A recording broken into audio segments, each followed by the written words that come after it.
Hello everyone, welcome back to another video. So today I wanted to do a little follow-up to my shot cancel video because I had quite a few of you reach out and go, hey, if these are the best skill move in the game, how come you only ever do them in the penalty area?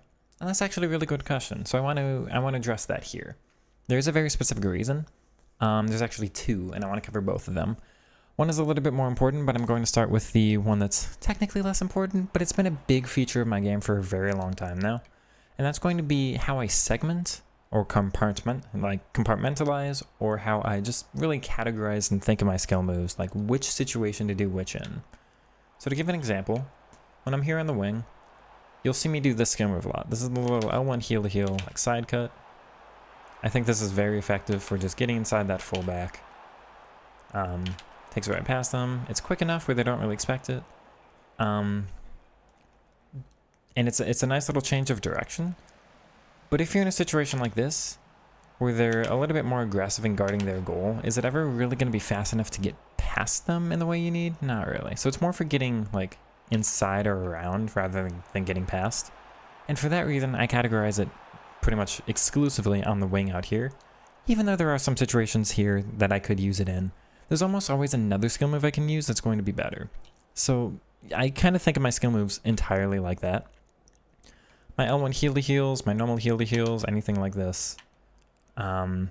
We'd have trickster fake shots. This is one that's actually fits into a few categories, but for me it's primarily in this one of like getting past somebody. The Maradona or the roulette spin. Any skill move like this, it's a little bit more aggressive. Anything that might just take the ball. We've got this newly added, you perform an elastico but you hold L1, it's 5-star skill move, it's 3-touch exit or whatever they call it. Any skill move like that, it's just got this aggression to it. It might actually take the ball like past somebody. So those are all categorized in that way. There are other ways you can use it, but let me say it this way. When I've got trickster fake shots, normal fake shots, running fake shots, we've got step overs, I've got step over cancels, L1 dribbling, L2, R2 dribbling, I've got R1 dribbling, and I've got normal left stick. Got roulettes and this L1 roulette and L1 heel to heels, normal heel to heels, elasticos, like L1 elasticos where you stop and you perform it. We've got 4 different variations of the directional nutmeg. Got, I keep losing the ball here. I'll have McGeady cancels, normal McGeady's. We've got the L1 McGeady added this year, which is not that one, this one. We'd have any of the trickster flicks, putting the ball in the air. And any other ones I use on the regular. I mean, we'd have shot cancels, of course. That's part of what the video is about. But that's kind of a main repertoire of skill moves I use. There's still like maybe 5 or 10 others that I can think of in any given, or I can think of in specific moments, but not necessarily any given moment. And they're very reactive. It's like, oh, I get into this situation. You see those situations multiple times a game. If you've played for years and years like I have, you see the same situations over and over. It's always right mid versus left back, left mid versus right back. Oh, it's the same repeated stuff over and over, right? So for me, it's very important when we're thinking, oh, I'm up against the opponent. I've been in this situation before. Do I want to be cycling in my head through 20 different skill moves at once? No, because that's going to add some hesitation. If you have to think of everything at once and decide from them which one's actually going to be the best, you're just a little bit slower, and by that time they've gone and tackled you. So instead, how it works for me is a little bit more, I'm not the most creative dribbler, because I'm very repetitive with how I use my skill moves. And I might, like, you know, there's some criticism to be had there because I can definitely be a little more creative and a little bit more explosive, a little more unpredictable. But the way I dribble is very effective. It's not risky. I know these things are going to work. There could be something else more effective, but the situations where it's more effective are a little bit harder to know. And there are some times where you're going to go, okay, actually, this time it's not the one to use it. And again, that hesitation, it's a little bit harder to deal with. Whereas if you know this always works here and gives this result, you have that consistency, makes you much more quicker to like pull these things out of your mind and just have them as something you can react to and pull out in any situation. Because you see those situations over and over. So for one, I only really think of shot cancels in the box. I don't think of them here, even though they can be just as effective as anywhere else. Because there's nothing that they accomplish here that I can't do anywhere else. And you might be thinking, okay, but you know, if they're If there are other things you can do to kind of replace them, why does that make them the best mechanic in the game? Because they're the only thing next to maybe L1 dribbling and maybe trickster fake shots that can keep the ball this close to you while you're in the box. There's a reason why this is a skill move that, and once I start thinking of them, once they're like on my mind, I'll often do 3 at once in the box here. Just shot cancel after shot cancel after shot cancel, and just going, this is the only thing I can really think of that works here. Because of my idea number 2 on how to use them, and that's what I call travel distance. This is not something I've seen anybody else really talk about, any other skill tutorial or anything like that. But travel distance has to deal with how far the ball actually goes from where it starts and where it ends when you do any of these skill moves. So we'll see this directional nutmeg here. Ball actually travels from where it starts to where it ends. It's got 4 or 5 yards of travel, something like that. McGeady cancel, you might say the same thing, although it's a little bit more direct. The drag back, might say the same thing. Ball might goes a little further, I think. If you do, let's say that L1 McGeady cancel, or L1 McGeady spin we were saying. It's a 4-star skill move. Do it with anybody, that works. You can pull out this skill move. Yep. There we go. No, he canceled it. That was weird. It's because the other guy ran into him. But you see, ball's going to go a little bit of a distance. Because when I do the trickster fake shot, the ball's actually only doing, let's say, 3 yards of travel instead of 4 or 5. When I do shot cancels, ball's only going a yard or 2, except for that one because I hit sprint. The ball's only going a yard or 2 as I'm performing these, right? So it's actually much closer to your foot. This is a very, very useful thing to have in your mind for all skill moves. It's a big reason why the step over cancel is very effective, but it's got a longer travel distance than the shot cancel. You have to time it a little bit better because there's a little bit of like startup animation where you can't just pull it out immediately, whereas the shot cancel you can be entirely reactionary with. It's just, oh, I'm getting sprinted at, pull one out immediately. Player's going to do it without needing to wait that second for that step over to be made. You got to think about this for all your skill moves. So if you're doing even just body feints and ball rolls, there's always going to be some travel to the ball, some distance that it goes. Whereas this shot cancel where you're in the box, it's really close to your foot, and that's what makes it so good at getting past players, because when you're in the box, you're surrounded by multiple players at once. That's why I use it in the box as opposed to anywhere else. If I've got the ball, on the wing, if I've got it in the center of the park, anything like that, I don't need the shot cancel because there are tons of other things I can do. I can replace it with a step over, with the body feint, with any fake shot, with any other skill move, right? When I've got the ball here, if I do, excuse me, it's sprinted down. That's rude of you. Hello. But when I'm here in the box, if I do any of these other skill moves, I do that McGeady cancel to get by. You see I got bodied, but then it took the ball right into the other defender. And that's the problem. That's the reason I'm not going to use it. I'll use it here because the ball just went into completely open space. There wasn't another center back over there, right? But if there was another center back over there, then doing the McGeady cancel gets me away from one player and directly into another. And that's what the shot cancel does better than anything else. Again, L1 dribbling you can kind of replace it with, and trickster fake shots you can use, but they're a little more explosive. They give you more acceleration, right? So then you have to weigh in the acceleration boost you get, which is something you get with a lot of skill moves too. So that's another factor you can keep in mind with them. If we do just like a roulette here, you'll see he, no, doesn't want to do it. Excuse me. There we go. But you'll see he almost has to like accelerate just for a touch to catch back up to the ball and then slows back down to a jog. Whereas this shot cancel, there's like no change in your jog speed, so you don't even accelerate. And again, that acceleration might take you into that center back. Or whichever defender you've got around here. Excuse me. But you get the idea. If I do any other skill move there, the ball's going to go too far, and that extra just yard, 2 or 3 that it travels is going to take me is going to lose me possession. That shot cancel just retains it so well here. So let's take a look at some real game examples here. So I'll keep this one really simple here because I think you already get the idea. But as we're taking a look, and these were just clips taken from the other video for shot cancels, but as we take a look here, so let's observe this first one. It's done up in open space. You can see the shot cancel, the line there in front starting to be performed. There's several things I can do here. But what the shot cancel does is because it doesn't have that much of a travel distance, the ball is not going to go far enough where it's going to prevent me from doing my next thing.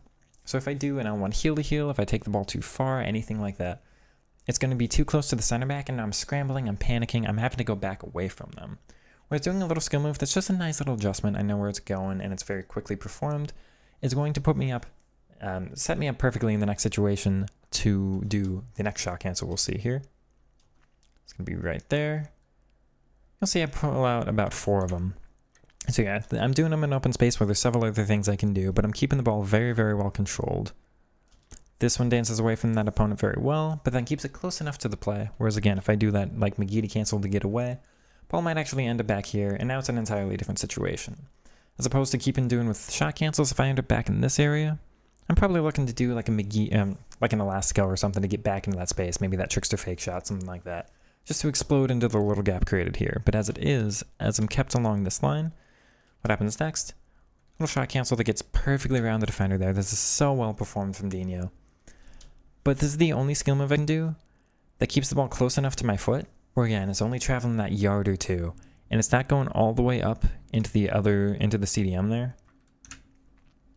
Whereas if I do a roulette, if I do a heel to heel, if I do a trickster fake shot, anything like that, it's just an extra yard or two.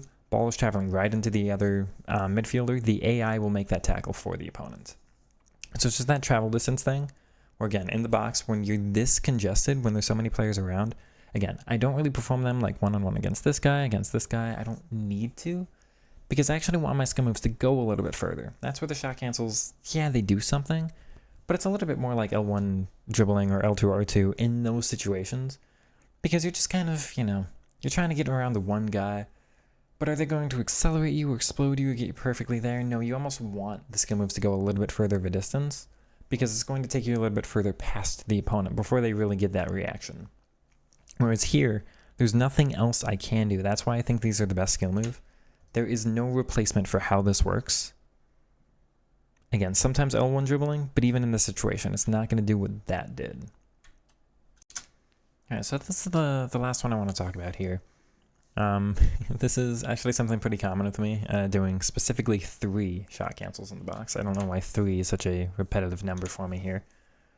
So the first one comes out here. Goes across the defender, obviously get a lot of open space with the overcommit from the tackle. There's a little goalie movement here, and I'm just a little uncertain. I mean, I can probably stick this far post, but I'll go with a couple more shot cancels and just get an even more guaranteed shooting lane. It's maybe a little showboaty, but as it is, what this accomplishes here is something very important. And it's actually on this one, because if I do a McGee cancel, it takes me into the space, right? But what it does is you go forward a little bit, and then you go sideways a little bit. And the problem is that the ball is going to travel this, approximately, distance away from you, right? The ball's going to go a little bit here before you catch up. So, your ball ends up here, your player ends up over here, and there's just that little gap. And what that gap gives to the opponent is the chance to just step in and tackle before you're able to do anything else or get any other touch on the ball, right? What the shot cancel does is, as it keeps the ball so much closer to my foot, this is all dependent on the opponent's switch ability here, right? So if they do switch on over to this player, then they might be able to get that tackle in. But as it is, the shot cancel comes off so quickly, keeps the ball so close to my foot, that the shot is performed so quickly, they wouldn't even have a chance to make that switch anyway. Whereas if I do just about any other skill move, if you think of body feint here, so let's discuss body feint. Still go a little bit further here before going over that way, right? It's that little startup animation at the front to turn 90 degrees to the side. And in that time, this little extra travel distance might take me too much into VVD. I'm trying to go into this space, not into that space. If I do directional nutmeg, we've got the same problem as the McGee cancel. Ball's going to travel this little distance. If the opponent's really good at player switching, they might be able to capitalize on that. If I do a fake shot here, well, it's not Trickster Plus, so the fake shot's going to travel a little bit too far as well and be a little bit too accelerating. It's going to be just, I'll get up to too high of a speed, and then it might take me like over here, which is going to be too close to the goalkeeper to take that shot. If I do a drag back, it might work, but it's going to take me a little bit further this way. And so instead of doing this angle, I'm going to have to do like that angle. And that starts me a little bit closer to the center back, and they might be able to cut that off. It's probably unlikely for them to react to that kind of thing so quickly. But as a consideration, that's why, it's not one I would think of to use here. The other one that might be effective is that little L1 McGeady turn, the 3-touch turn around this way. Yeah, like that. But the only problem with that one is it gives VVD a little bit more time. It explodes very well into the space, and there wouldn't be time for this player to react. But it might give time for VVD to keep moving this way and be able to react by the time that skill move's completed. So it's just going to take a little bit too long. Whereas the shot cancel, immediately over into that space, no ability for them to react. I'm so perfectly in control, can pull off any other skill. And obviously the ball's really close to my foot. No chance for that switch to be made. Very easy shot there. So that's why I look at shot cancels specifically in the box. Because this benefit you gain here from the ball not traveling anywhere is not as big of a benefit anywhere else in the pitch. Sometimes, over here, you want the ball to travel a little bit of distance, or you want some acceleration with your skill moves, or you want the opponent to be a little bit more dragged in with what you're doing. And when you have a little bit more space there anyway, okay, so let's actually, real quick. If I do left stick dribbling, the left stick's going to go probably a little bit this way and then this way. And it's going to be a little bit slow, and again, that might take me a little bit too much into VVD. If I do Trickster, with a Trickster Plus player, Trickster might take me this way perfectly like the shot cancel, but he doesn't have it, so I'm not looking to L1 dribble. If I L2 R2, the ball might end up like here instead of here, and that's still a little bit further away where the goalkeeper might rush it, or there might be a tackle made from somebody else. So again, I'm trying to keep the ball as close as possible, get as quick of a turn as possible, and just be in complete control of the situation. That's why I think shot cancels are the best, but I don't use them in every situation. There's always like a benefit to the things that I'm doing. So really keep that in mind. If you're trying to implement something like this into your game, what are the situations you actually want to think of it in? Because it's going to be very useful if it's something you can pull out immediately as a very quick response. Oh, I'm used to being in this kind of situation, and I'm normally going to rely on this kind of thing here. That's very effective because it limits your own hesitation and it makes you a lot quicker in game. And then, of course, having the right thing to pull out is going to mean it's going to be effective in that situation. You already know it's effective. You're not guessing. And you know what the end result is. If you already kind of know, then you can start thinking about the next play after. That's where you start chaining skill moves, or you do a skill move looking for a pass or a shot, right? But then this kind of skill move, I still think it's the best because there's nothing else I can think of that would accomplish this in the box here. Nothing else. Whereas if I'm out here, there's a couple skill moves I can do. I can do anything that cuts over to the side. There are like 10 different skill moves I could think of immediately that might accomplish that in different ways. They'll put me in different areas with different body shapes and different acceleration and all that. But they'll accomplish something for me to retain possession. Whereas if I'm trying to be aggressive here and get this shot off, this is kind of the only thing I can do. So hopefully that was helpful here. If you did enjoy, like, comment, subscribe, all that good stuff. And I'll catch you in the next one. Take it easy, everybody. Peace.